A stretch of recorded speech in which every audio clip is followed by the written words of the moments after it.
everyone, I'm Erin, and we've got another great ESG training video just for you. Today we will be focusing on the basic features of your Mitel IP phone. I will be using the 5320 to demonstrate, but all of the instructions today apply to the 5330, 5340, and 5360 IP telephone. All right, let's get started. On the right-hand portion of the phone here, we have many features and functions on the phone itself. In the top right corner of the phone, we have this clear message waiting light. This light will flash orange at you when you have a new voicemail, as well as when your phone is actively ringing. The nice part about this light is you can see it from both the front and behind the phone. Moving down the right-hand panel here, we've got our black and white up and down arrows. This is your volume control on the phone. So that is how you would adjust the volume while on a call. And then while your phone is actively ringing, you would use those same keys to adjust the volume of your ringer. Moving to the right here, we've got our speakerphone key. When your phone is idle, as this phone is now, when I push that speaker key, you'll hear that I get dial tone and could place a call at that point. To hang up on speaker, I push that same key to hang up on the call. To the right here, we've got the picture of the microphone with the slash through it. This is your mute key. Well, when you are on an active call, if you push that mute key, it will light up orange, indicating that your microphone is disabled for that period of time. The caller cannot hear anything happening on your end of the call.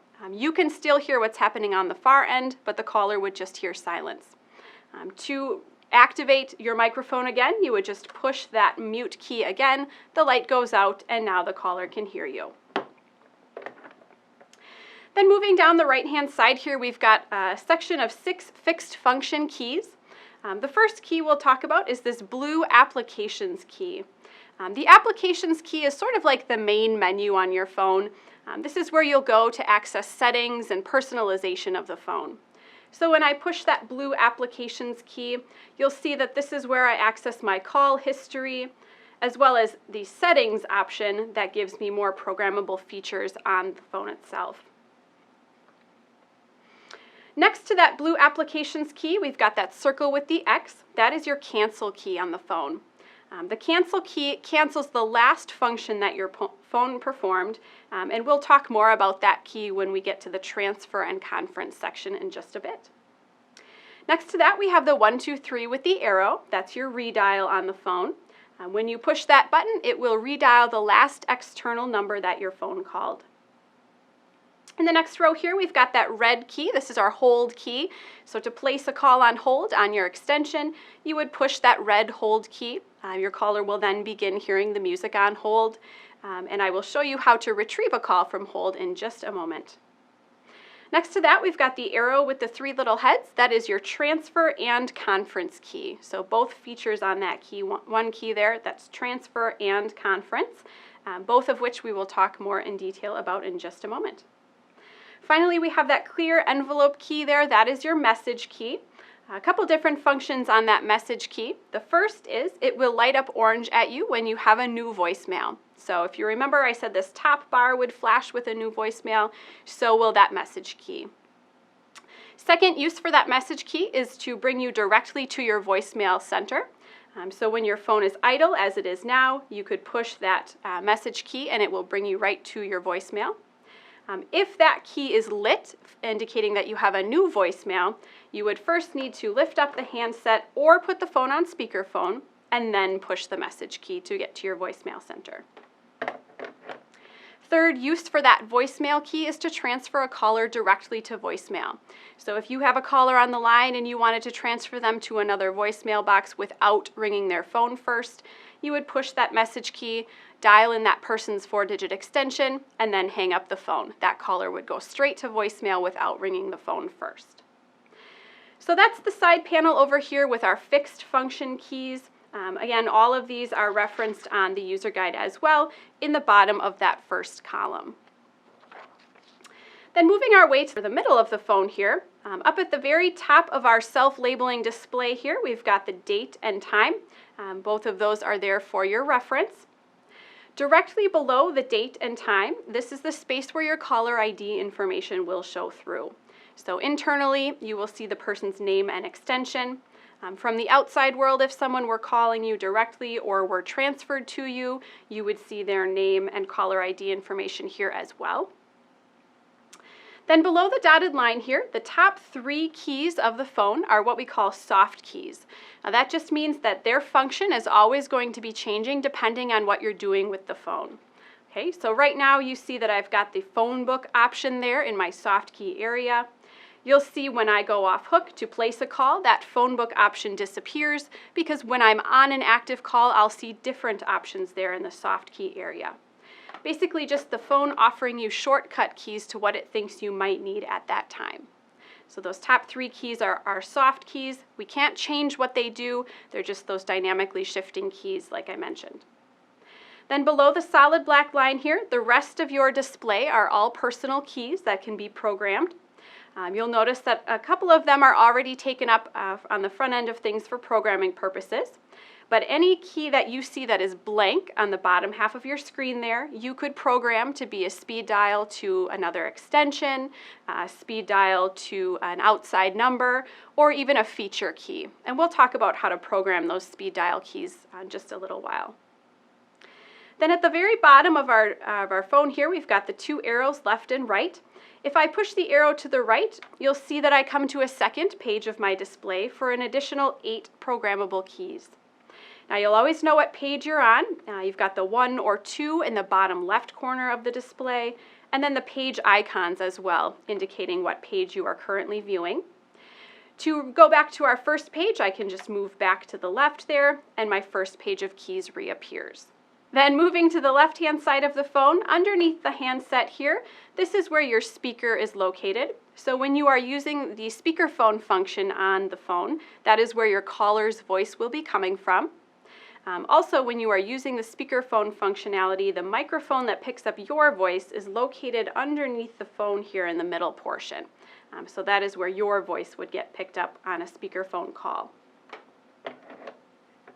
All right, so now let's move into talking a little bit more about these personal keys that you see on the phone. The very bottom key on your phone is your 4-digit extension. This is what we call the prime line or the main line of your phone. This is your extension line. When I lift up the handset or go on speakerphone to place a call, you'll notice that that's the line that's automatically selected for that call, indicated by the green on that key there.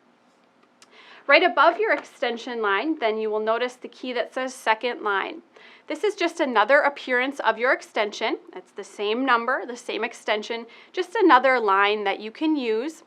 For example, if you were already on a call on your prime extension and you had another call coming in, it would ring through to that second line. You would see the caller ID information there of that second caller, and then you can decide, do I need to hurry up this call and take that one, or can I let that second call go to voicemail? Another example of using that second line key is if you're already on a call on your prime extension and now you need to place a call out to maybe ask a question or something like that. All you would need to do is push that second line key that automatically puts your first caller on hold for you on your prime line, and then you would hear dial tone on that second line to place that secondary call. So now we're going to switch gears and talk about making and receiving calls. So to place a call, I can do one of two things. I can either lift up my handset to get dial tone, or I can use my speakerphone option as well. Either one will work. So to place a call internally to another 4-digit extension, all you need to do is dial that person's 4-digit extension. You will see the person's caller ID information there in the top, indicating who you are placing that call to. You'll also notice that that person's caller ID information is now replaced on your extension line at the bottom of the phone itself. To dial outbound, you would first need to dial a 9 to access an outside line, and then for local calling, you will dial 9 and the 7-digit number, and then for long distance, you would dial 91 area code and then the 7-digit number. Then when you have a call coming in, you will see that that person's caller ID information will show at the top, and your prime extension will begin flashing green. To answer the call, you can either push that flashing green key to answer on speakerphone, or lift the handset to answer it privately. Then we're going to move into talking about a couple of the different features on the phone itself. So the first feature that we will go over is the phone book feature. You'll notice the phone book is the top soft key on your display, and the phone book feature is an internal directory by last name of all of the extensions on the phone system. So to use the phone book feature, I'm going to push the key next to the words phone book. You will see that my display changes and asks me to enter a name. Now I'm going to use my dial pad to put in the first couple of letters of the person's last name, and then I'll be able to look up or search for that extension. So to insert the F, I'm going to push the 3 key 3 times because the F is the third letter on that key. You'll notice my F is now deposited in the top of my display. The next letter that I want is the L, so I'm going to push the 5 key 3 times to insert that L. Third letter I'm going to use is the A, so I'll push the 2 key 1 time. Now I've got a couple of letters there of the person's last name. I'm going to push the look up soft key. Now you'll see that it will give me the first match to whatever I put in. If there are multiple matches to the entry that you put in, you will see a key that says next. That key will allow you to scroll through alphabetically to find the person that you are looking for. To place a call to that extension, you would simply push the call soft key. That places that call on speakerphone. To make it a private call, simply lift up your handset. The next feature that we will go over is the hold feature. So when you are on a two-party call, you will notice that I am using my prime extension for this call. To place that caller on hold, I simply push my red hold key on the right-hand side of the phone, and now you'll notice that that key begins flashing, indicating that that person is on hold. To get that caller back, to retrieve that call from hold, I simply push that flashing green key, and now I am connected with my caller again. The next feature that we will go through is the transfer feature. Now again, the transfer key is the arrow with the 3 heads on the right-hand side of the phone. When you are on a two-party call and you want to transfer this call to another extension, you would push your transfer key. You'll notice that that places the caller on hold for you. And then you would dial the extension of the person that you're transferring to. And then you'll notice that one of your soft keys changes to say release me. When you are ready to release that call to that third party, you will push that key next to the words release me, and then that call will be transferred to that destination. So while you are doing a transfer, if you need to get that caller back, let's say that you transferred to an incorrect destination or you got to someone's voicemail box or something like that, you can use your cancel key, which again is that circle with the X, that will cancel your transfer and bring you back to your original caller so that you can try again. The next feature that we will go over is the conference feature. Now on these phones, you can have up to an 8-party conference. That's you and up to 7 others. It can be any mix of internal extensions and outside lines up to that maximum of 8. Now the way that you create a conference call is very similar to transfer, which is why they share the same key. So when you are on a 2-party call, and you want to add a third party to your conference, you will use the same key that we used to transfer. That places your first caller on hold and allows you to dial another extension or 9 and another outside number. Now once that third party answers and you've told them that you are going to add them to your conference call, the final step is to push that transfer conference key a second time, and that's what brings all 3 parties together. Once you push that transfer conference key a second time, you will notice that your display will change to tell you how many parties are on your conference, as well as everyone on the call hears an audible tone, and that's the conference tone indicating that a party has been added to your conference. Now to hang up from a conference call, all you need to do is simply hang up your phone. The next feature that we will talk about is the call history feature. This feature is accessed through the blue applications key. Once you push that blue applications key, you will see the call history is one of your options there. Once you push the call history, you will see at the top you've got the option to view missed, made, or answered calls. The phone will keep track of the last 20 of each type.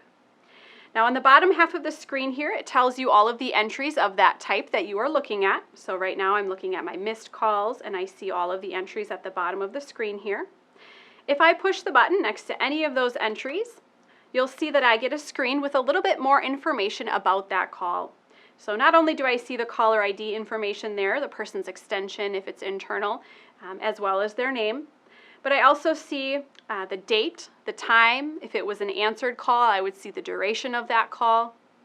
And then I also have some options at the top of the screen here to either place a call right back to that person, so I can dial, that places the call for me back to that extension.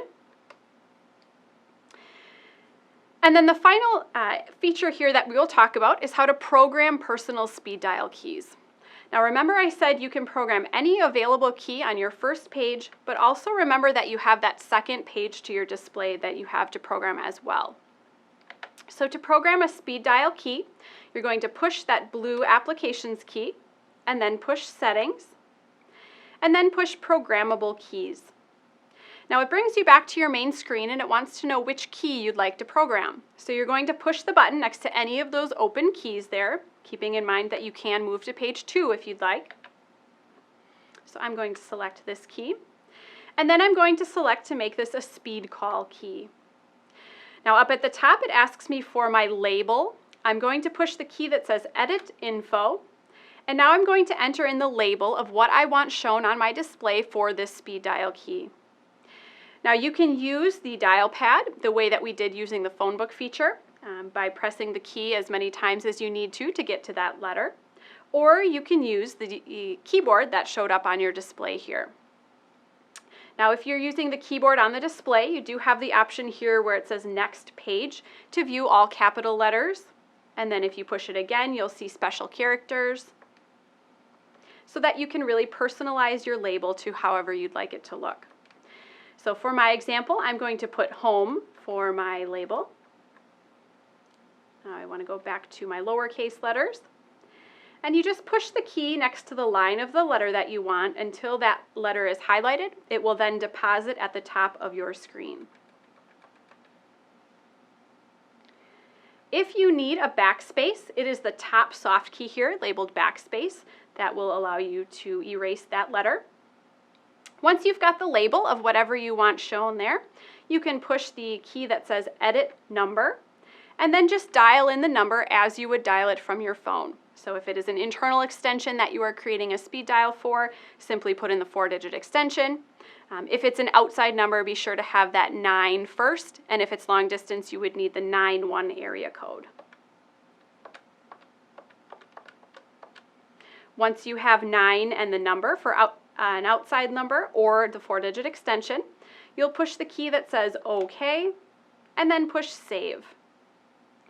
Now you could keep going through and select another key, an additional key to program, but when you are complete, you can push the Close soft key a couple of times, which will bring you back out to your main screen, and now you see that that label is there. If I push that speed dial key, it will place a call to that number.